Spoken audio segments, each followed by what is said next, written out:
I'm home. This to me means I'm home. And that's kind of why I asked for this spot, because I grew up on this lake. I've been on this lake with my grandma many times. I enjoy being out here as often as I can, to just come here and sit by the water and think about those days when we did have our trees. You can see all the different types of trees that are in here. They're neighbors. They're a community. You sit long enough, you can hear that, you can hear the trees, you can hear all of it, and it just flows right into you. These trees serve a purpose besides beauty and singing along with us and talking to us. They're our lifeline.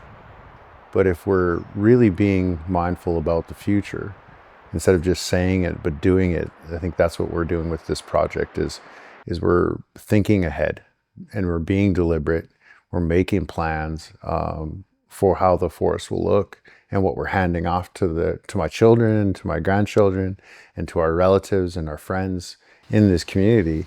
And that's really powerful, I think. Badasige Indigo, Mikasi Indude, Mioma Popushko Manitiga and Shabayan. So my name is Badasige, I'm Eagle Clan. I grew up here on the Fond du Lac Reservation. I'm the Natural Resources Manager now as an adult. And this carbon program is something that's near and dear to me as a tribal member. I'm 53, so I've seen some things change, but certainly not, the kinds of changes that happened, say, when our reservation was first established. It was old growth white pine, it was a different environment. And then we're adjacent to a paper mill. And so for a long time, the forests here were managed toward that industry.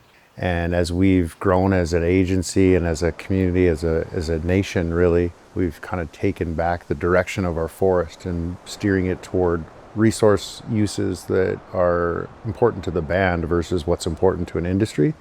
It's important to know that, historically, the federal government recognized tribes as political entities, as distinct political entities. And our ancestors had enough foresight to want us to have access to the land and, continue our cultural way of life. So when I think about the forests, I think about how important it is to maintain that relationship and to maintain the forests as they are, because there's a reciprocal relationship. The forest gives us things and, we protect it in return. There's a lot of knowledge and medicine here, and connection and community. Everything around us takes care of us. We rely on everything. We rely on everything to survive. A lot of people don't talk about the history of policy and how it was harmful. There was a lot of harmful policies that were made to tribal nations, indigenous communities, that stripped their way of life, stripped their cultural identity, stripped their connection to the land. And so it's really, really important that we reclaim that narrative and that we continue to restore and protect the forests. Because what makes me passionate about this work is that, I want to leave it better for the future generation that's coming after me. I want to take what we have and reconnect and reclaim and restore so that the future generations can have a better connection than we had. Back in around 1850, this was before the Treaty of 1854, there was a movement in Wisconsin, Minnesota, Michigan, where they wanted to move all the Ojibwe bands west of the Mississippi River. The Ojibwe bands at that time, they were opposed to that kind of direction, and they wanted to, so they sent a delegation led by Chief Buffalo to go see the president, to go to Washington, D.C. in 1850. Chief Buffalo met with the president. They eventually came to agreement that they are going to keep all the Ojibwe here, but they're going to establish reservations, and that's how the 1854 treaty was created. And when they went to Washington, they also carried this message, a symbolic petition here. And what this is about is represents Lake Superior. These are the wild rice lakes, and these are totems or dotems of all the clan members that went with Chief Buffalo to the DC. And what it's talking about is their heart and mine are all on the same page, and the message gets carried over here to the president and comes out here. And it's regarded that they're opposed to being relocated west of the Mississippi. So it's always important to keep and reflect back on the past, including this Indian removal policy that was once started back in 1850. So we use that to help teach us in the future, for future youth.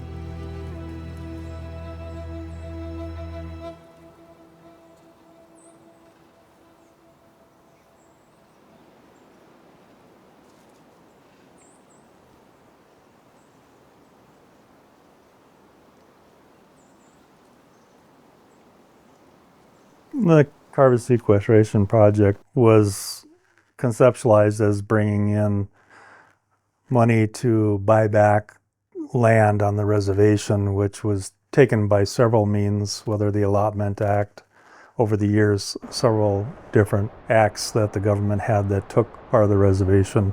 We first analyzed 43,000 acres, and at the time, I think the credits were only like $48 a credit. That was like 7 years ago. So we decided to go with a smaller project, 8,000, I think it was 8,600 acres at the time, but then it was honed down because of the amount of water. So there were lakes and rivers in that. So it came down to the 8,000 acre project, and that seemed feasible for everybody here between the council and our staff as a project. So with that money, we were able to buy back land, fund a biomass district heating system. We're at 81% carbon reduction right now and 50% fossil fuel reduction. So it helps in our mission to lower our emissions. The trees sequester the carbon, which reduces the amount of pollution that's going into the food chain. I think if people learned from how the piece of land functions, by sitting on the land, there would be less destruction of the resources and more preservation, because we cannot survive without it, without clean water, without clean air. We are connected to the land, and if we are not, we will not survive. When I think about the forest, there's so many things that the forest gives us. I think that we should reclaim this way of life. And I keep saying that because there has been so much lost over time. And it really impacted our tribal nation. It really impacted the community over time, and it still lives on. And so when we do projects like this that protect our resources, and that's the main focus, it's also protecting our community too. What a healthy environment means to me is our lakes, our creeks are not dirty, our fish can live happily, and our medicines can grow. Vuju ginawa awasasi and dudem, negachu nung and dujava, Miss Fond du Lac and Dow. Nijuena mag and dinaway mag and nagwain jini mekagayan, azagi tuna jabwemwin nagi shitawin, credence indigenous cause, memgwesi koi dash nago jabwemwin. Hello, my name is Credence Diver, my Ojibwe name is memgwesi koi. I love my language and culture. I love my family and relatives, so I dance for them. I'm 13 years old. I'm Miss Fond du Lac, and yeah, I feel like most people don't get the opportunities to be involved with their culture, and I hold that really close to my heart because I am very, very lucky to be able to access my language, my culture, the forestries, my tribal ID, going fishing, hunting, ricing on all tribal lakes. And it makes me feel very, very lucky, and I'm very glad that I have those opportunities.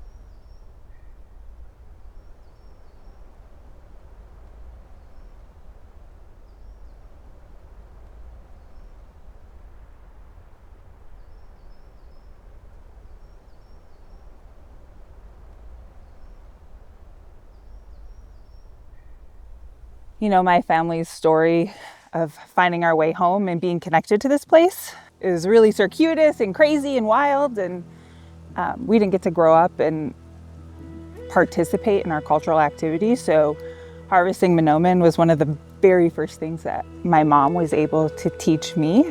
Being able to get out onto our lakes and participate in this cultural activity with my mother and my family has been a journey of reclamation, of like self-sufficiency, of just like overall pure joy. I've never seen my mom so happy doing anything else in this life. And when we're out on the lakes, she's just like light and in this place where she belongs. So the rice called us here. Like the story of Manoomin is our calling home. Our prophecies and our migration story all lead us to the place where food grows on water. The ecosystem of the lakes is foundational to like who we are as Anishinaabe people. You know, it's really beautiful to think about the fact that all these years have passed and we're still using the same tools that our ancestors were using, like the same forked pole, the same cedar knocking sticks, the same type of canoe. The process of harvesting Manoomin is super labor intensive. The person that I usually go ricing with pulls from the front of the canoe, so they're standing in the front of the canoe. They have a really tall pole made out of a tree, and then it's forked at the bottom so that you don't tear up the rice when you're out there. I think our pole is like 1.5 times the length of our canoe. It's very long. And then the person standing in the front of the canoe kind of walks their hands down it, pulling through the lake, pulling through the rice beds in the lake. And I sit in the back of the canoe with knockers, and they're 2 cedar sticks, roughly 3 feet in length. And you kind of, you know, pull the rice in, tap the rice off, pull the rice in, tap the rice off. It is like a source of pride, you know, when you have a big, heavy canoe full of rice, but it is so labor intensive. So we would go out and harvest, pull it up on shore, put it into a bag, and we would take it to wherever we're gonna parch it. And then we would lay out those bags of rice onto a tarp and just kind of let it like air dry, where we get the wood chopped for the fire, get the kettle all set up, and get everything to like dry it out. So then we would take the rice from the tarp, and then we would place that wet rice, because it's still pretty wet from being alive, you know, being alive on our rice plant. So then you take it, and you know, I asked my auntie, you know, I was like, I don't know how much to put in here. And it was kind of just like a hefty, you know, you'd like go in and get a hefty scoop, toss it in the kettle, and then you use a paddle and you stir it, and you stir it, and you stir it. And you're trying to dry the water out of it so that we can preserve it. After the rice is all parched, stirred in the kettle, dried out, we transfer it to a bag, because most of the time we're finishing it right away, and then we put it into a threshing machine, which is essentially a drum with rubber paddles that kind of tumbles the rice around and separates the hull from the rice itself. And then there's a fan that blows the hulls out. And it's really beautiful to actually watch in person, because it's like raining rice hulls.